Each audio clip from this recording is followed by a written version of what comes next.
오늘 본문은 유일하신 신이신 하나님에 대해 기록하면서 그 하나님께서 주신 규례와 명령을 지킬 것을 당부하고 있습니다.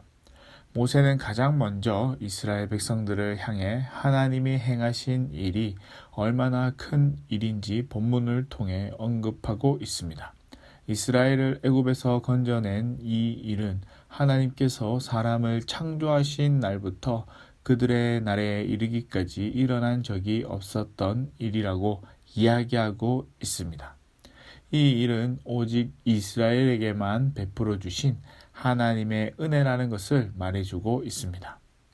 이는 하나님이 어떤 방법으로 이스라엘을 인도하셨는지를 34절에 기록하고 있습니다. 제가 한번 읽어보겠습니다.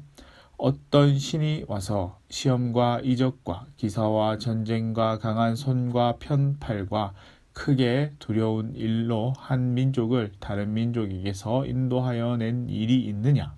이는 다 너희의 하나님 여호와께서 애굽에서 너희를 위하여 너희 목전에서 행하신 일이라 라고 기록하고 있습니다. 성경에서 나타난 하나님의 놀라운 이적들이 많이 있지만 이스라엘을 애굽에서 건져내신 사건은 다른 어떤 사건과 비교해도 놀랍고 특이한 사건입니다. 그럴 수밖에 없는 것이 400년이나 종살이 했던 이스라엘 민족을 아무런 준비 없이 애굽으로부터 탈출시켰다는 사실은 놀라운 일이 아닐 수 없습니다. 하나님의 이적은 이스라엘을 애굽에서 건져낸 것으로 그치지 않고 출애굽한 이스라엘 백성들이 가나안 땅에 들어가기까지 인도해 주셨다라는 사실입니다. 놀라운 것은 광야에서 40년이라는 세월을 보냈음에도 아무런 어려움 없이 생활할 수 있게 해 주셨을 뿐 아니라 노예 생활로 군사적 전투 경험이 한 번도 없던 이스라엘 민족을 가나안에 살고 있는 강력한 원주민들과 싸워 단시간에 정복하고 그 땅에 정착할 수 있도록 해 주었습니다. 이 모든 것이 하나님의 능력이 아니고서는 일어날 수 없는 일이었습니다. 어떤 말로도 설명되지 않는 일을 하나님께서 이스라엘을 위해 행하신 것입니다. 이 모든 것이 그들의 조상들과 맺은 약속의 말씀이 있었기에 가능했다라는 것을 알려주고 있습니다. 모세가 이렇게까지 언급하고 있는 이유가 무엇입니까? 이는 이스라엘 백성들로 하여금 하나님께서 그들에게 베푸신 은혜를 돌아보게 하기 위함이었습니다. 그들로 하여금 오직 하나님만이 살아계신 참 신이시며 그들이 더욱 사랑하며 의지해야 할 분이 누구인지를 다시 한번 깨닫게 하기 위한 것이기도 했습니다. 참된 하나님의 백성은 과거 자신에게 베푸신 하나님의 은혜를 떠올림으로 하나님의 사랑을 더욱 깊이 알게 되고 하나님을 더욱 사랑하고 의지하게 됩니다. 그로 인해 위기와 환란이 닥쳐오더라도 전혀 흔들리지 않고 하나님께서 은혜를 베풀어 주실 것을 확신하고 기대함으로 나아갈 수 있게 됩니다. 하나님께서 과거 베푸신 은혜를 돌아보는 것은 우리가 그 어떤 환경 속에서도 흔들리지 않고 경건 생활을 유지할 수 있는 큰 방편이 되기도 합니다.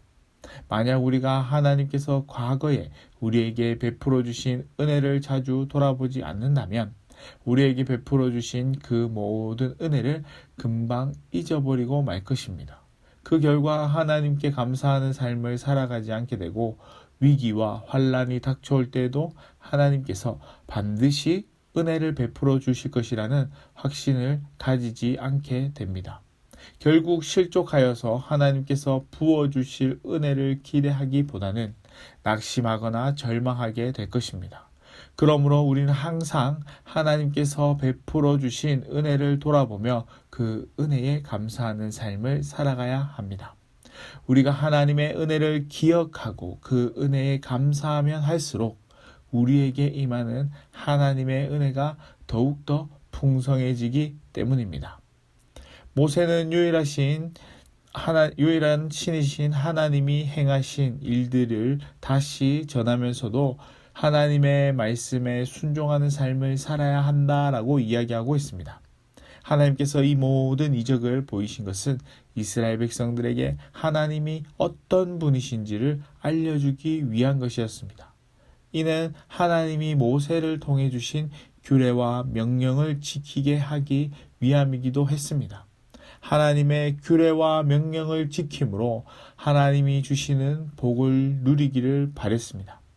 규례와 명령은 단순히 듣고 배워서 아는 것으로 그치는 것이 아니라 주어진 것들을 온전히 실천함으로 나아갈 수 있어야 합니다. 모세가 이스라엘 백성을 향해 이것을 지켜야 한다고 말하는 것은 결코 가볍게 하는 말이 아닙니다. 이스라엘 백성들이 하나님의 말씀을 거역한 그 결과가 무엇입니까? 그들이 40년간 광야에서 살아가야 했습니다. 그리고 출애굽 1세대는 그 광야에서 죽음을 맞이하게 되었습니다. 이를 통해 알 수 있듯이 하나님의 말씀을 지키지 않음으로 나타나는 결과가 좋지 않음을 살펴볼 수 있습니다. 이는 어제 우리가 살펴보았듯이 이스라엘이 하나님의 말씀을 지키지 않아 아픈 역사를 맞이해야 했던 것과 같이 하나님의 말씀을 지키는 것이 얼마나 중요한 것인지를 말해주고 있습니다. 결국 모세가 이스라엘 백성들에게 당부하고자 하는 것이 무엇입니까? 하나님의 말씀을 지키는 삶을 살아간다면 우상을 섬길 필요가 없는 삶을 살아가게 된다는 것을 이야기하고 있습니다. 그만큼 여호와의 말씀을 지키는 것이 얼마나 중요한 것인지를 알려주고 있는 것입니다. 그리고 여호와의 말씀을 지키는 것으로 인해 하나님의 복을 온전히 받아 누릴 수 있다라는 것을 전해주고 있습니다.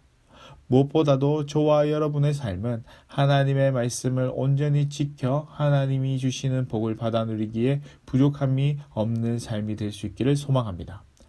뿐만 아니라 내가 받은 복을 나누어 주는 삶을 살아갈 수 있기를 바랍니다.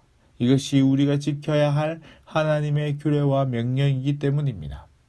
이스라엘은 하나님의 택함을 받은 백성으로 하나님의 도우심을 받았고 하나님의 능력을 경험했습니다. 우리는 이스라엘 백성은 아니지만 하나님의 택하심을 받은 자녀가 되었습니다. 어떻게 이런 일이 가능합니까? 하나님이 세상을 사랑하셔서 당신의 독생자를 우리 가운데 보내주셨기 때문에 가능합니다. 그 독생자의 희생을 통해서 우리가 하나님의 자녀가 되는 특권을 누릴 수 있게 되었습니다. 그러나 이 특권이 모두에게 주어지는 것은 아닙니다. 우리의 죄를 지고 십자가를 지신 예수 그리스도를 믿는 자들에게만 주어지는 특권입니다. 중요한 것은 한량없는 하나님의 은혜가 주어졌음에도 불구하고 여전히 이 사실을 믿지 않고 살아가는 사람들이 있다라는 것입니다. 오히려 그들은 자기에게 만족을 주는 삶을 추구하고 자신을 만족시켜줄 무언가를 쫓아 살아가는 자들입니다. 그런 자들에게 우리는 하나님의 자녀가 되는 방법을 알려주어야 합니다. 왜죠? 우리에게 전해진 하나님의 명령이고 사명이기 때문입니다. 우리에게 주어진 하나님의 말씀을 잘 지켜 행하며 나아가는 삶을 살아갈 수 있기를 바랍니다. 하나님의 말씀을 온전히 지켜 행하며 나아갈 때 하나님이 주시는 복을 온전히 누릴 수 있기 때문입니다.